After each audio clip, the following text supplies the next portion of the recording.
So you've mastered cable management, but what about password management? If your passwords are easy enough to remember, they're definitely not safe enough. And if you make them super complex, well, then you have to write them down somewhere and desperately hope you have access to them when you need them. Needless to say, all the methods of password management I've tried in the past either compromise security or convenience, which is why Dashlane is the perfect solution I've been looking for. The service's password generator lets you create passwords up to 40 characters long with your choice to include digits, letters, symbols, or all of the above. Not only do the passwords get backed up securely to Dashlane's database, but they autofill anytime you're at a login screen, so logins become insanely fast with zero headache. The app is also supported on all major platforms, so you can use and manage passwords from your desktop, your smartphone, and countless other devices. I've been so impressed by the service so far that I'm actually going to keep using it long after producing this well-made advertisement. Dashlane is free to try, so there's no risk in giving it a whirl. You can check it out now in the description below, and if you're subscribed to my channel, you can use the code YouTube2018 to get 10% off Dashlane Premium, which opens up even more features like syncing up your passwords across all of your devices. Make logging in great again with Dashlane. What's going on, guys? Welcome back to the channel. Today we're going to be exploring the topic of whether or not you actually need a graphics card to game on a PC. Now, of course, having a discrete card is going to help you tremendously if you're trying to hit super high frame rates and you want that buttery smooth experience, and you've got enough cash to do so.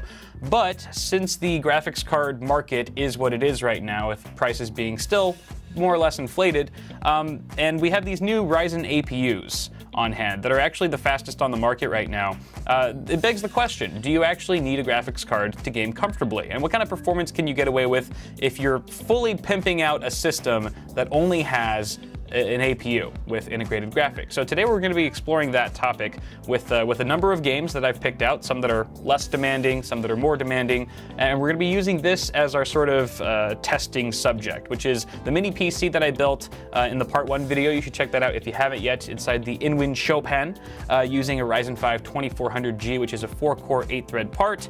Not much has really changed. You can see that I did make the modification. If you haven't seen the part 1, I did modify the case, cut out some of the mesh so that we can fit a larger Wraith Spire cooler, as this case is pretty limited on its Z clearance for CPU coolers.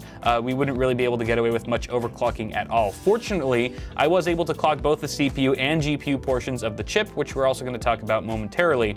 So let's talk about that now, actually. We have, again, the 2400G with a current overclock on all 4 cores to 3.7 gigahertz. Now, that's actually fairly low. Most people have been able to get away with 3.9 gigahertz without really even messing with the voltage much. But when I was trying that, even going to 3.8 gigahertz, I kept crashing in Fortnite. That was the one game I kept going back to test with, and I would just crash out every single time until dialing it back to 3.7 gigahertz. So while it's only a 100 megahertz bump on all cores over our max turbo frequency on this chip, it is running rock solid stable. And to be honest, I was more concerned about overclocking the graphics side of things, which we do have a Vega 11 graphics chip built into that APU, of course, with 11 cores. And the stock speed of that chip is, I believe it's 1250 megahertz. I was actually able to bump that up to 1325. And actually in practice, it's more like 1319. You'll see that on the GPU-Z later on. When it comes to memory, I actually that's the one modification I had to make to this system since the last video, was I had to take out the G.Skill Ripjaws 5 kit because it just wasn't cutting it. For whatever reason, I couldn't post at the rated 3200 megahertz speed. I couldn't even get away with 3000, to be honest. So I swapped these out for some, arguably higher quality RGB, Trident Z RGB sticks also from G.Skill, and was easily able to post at 3200 speed on the first try. Now, going back to the Fortnite testing, I kept crashing in Fortnite at that speed. So I had to dial back the memory speed to 3000, and now we're sitting pretty at 3000 megahertz. So for whatever reason, Fortnite's being kind of finicky right now, and I'm not exactly sure why, but 3.7 gigahertz on the CPU, 1325 megahertz on the GPU, and 3000 megahertz on our memory. So that's kind of what we're working with right now. And I think right now we can just jump into some games and kind of just see what performance we're getting. So I'm going to start off with Fortnite since I've already been talking it up, and we'll just jump in and see what happens. All right, so running around here outside, out in the wild, you can see we're getting around 40 to 50 FPS. We're in the 40s range. which is actually pretty good. And if you're curious about our settings, let me just stand here in the open so people can shoot me. Running at medium settings with the exception of anti-aliasing, that's running at high, because medium anti-aliasing in this game looks like poop.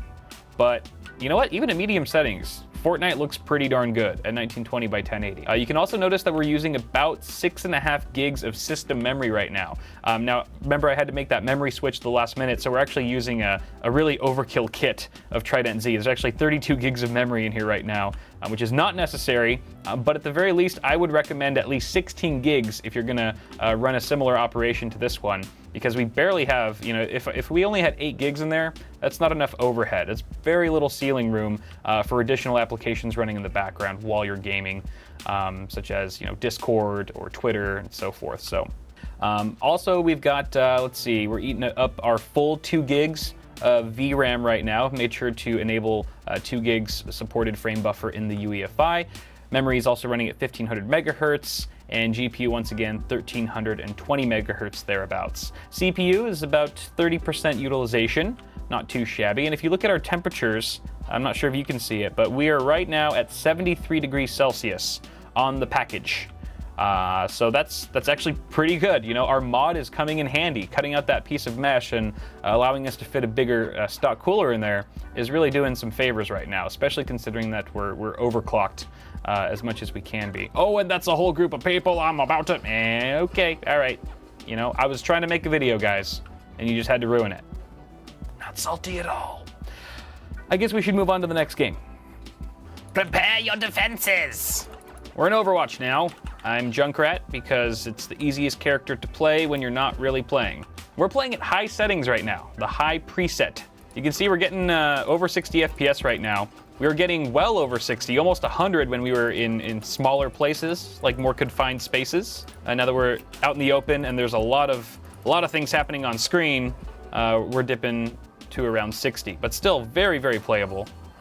Thank you, Mercy. Look at our GPU clock speed. It's very consistent, just locked into 1319 megahertz. Still using about 6.5 gigs of system memory. So again, you're gonna want more than 8. CPU usage still seems to be around 30. It looks like we're using more CPU. Definitely more CPU is eaten up in Overwatch than it is in Fortnite, almost hitting 50%. I would show you the CPU temperatures, but Afterburner doesn't actually read the CPU temps for these Ryzen APUs right now, at least from what I can tell. There's actually no option within Afterburner to bring up CPU temp on the OSD, but I can double check for you really quick. Okay, 74 degrees C, about the same as what we were getting in Fortnite, so definitely manageable. Okay, so clearly the system is Overwatch approved. You are good to run Overwatch at 1920 by 1080 at high settings, without a doubt, without a graphics card. Spam, spam, spam. Oh! I got Junkratted. My Junkrat got Junkratted. It's time to move on. All right, we're playing Doom. And I hear someone. Hey, buddy. What are you doing over here? I'll give you a hand. Get it? All right. So we're running it with Vulkan right now, the Vulkan API. A bit more optimized for AMD hardware than the old OpenGL 4.5. So right now we're hovering in the 40s in terms of frames per second, and that's pretty much where we were in Fortnite. And the game is just as smooth as Fortnite was. You can see here, if I go into our settings, that we are running on the low preset. So we're running at low settings, venturing somewhat into console territory, but the game still looks great at 1920 by 1080. You can see right there. We are in windowed mode, so things look a little bit shrunken down, but all looks good, and it's very smooth. Again, nothing earth-shattering here, guys, but very, very playable if you happen to be on a budget and can't afford a graphics card. It's kind of surprising that we're actually eating up less VRAM in this game than we were in Fortnite. CPU usage is close to 50%, and we are using a bit more system memory here, at 7 gigs. I'm not seeing any more enemies, guys. I think I killed them all, so since there's no one to kill me, I guess I'll just voluntarily move on to the next game. But you know what? I'm gonna give Doom a pass. Doom gets a solid pass for being very enjoyable at the current settings. Hell yeah. Get it? Because Doom, you're in hell? Here we are in GTA 5, perusing the streets of Los Santos. 60 to 70 FPS in the city, no less. actually getting turned on right now. Let's take a look at our settings. We're at 1920 by 1080, and it looks like, okay, MSAA is off, obviously. You guys know by now how much that tanks performance in this title. VSync's off, FXAA is disabled. Pretty much rocking like normal to bare minimum specs. So again, nothing super eye candy inducing, but I don't know, maybe it's just because I'm in windowed mode. It still looks really good. I'm just curious. I forget if this is one of those games where performance matters if you're windowed or full screen, and apparently not. And obviously when you full screen on a 32-inch 4K screen like this one, things don't look quite as nice. But that being said, if eye candy isn't your priority, and if you're ditching a discrete GPU altogether, it shouldn't be, then GTA 5, very passable, very playable. Stop throwing things at me, I will kill you. So now we're getting, as you guys might assume, even higher frame rates in the sky because we're looking at clouds and stuff that don't really need as much rendering as the very dense big city here. So, oh, don't crash into that building. No, that's never good. So things are looking pretty good so far, and I would say there's even headroom here to crank the settings up a bit. So wait, how do you pull the? Oh yeah, that's right.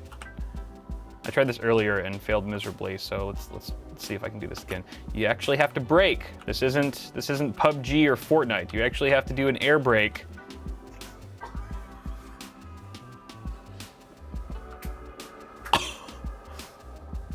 Let's move on to the next game.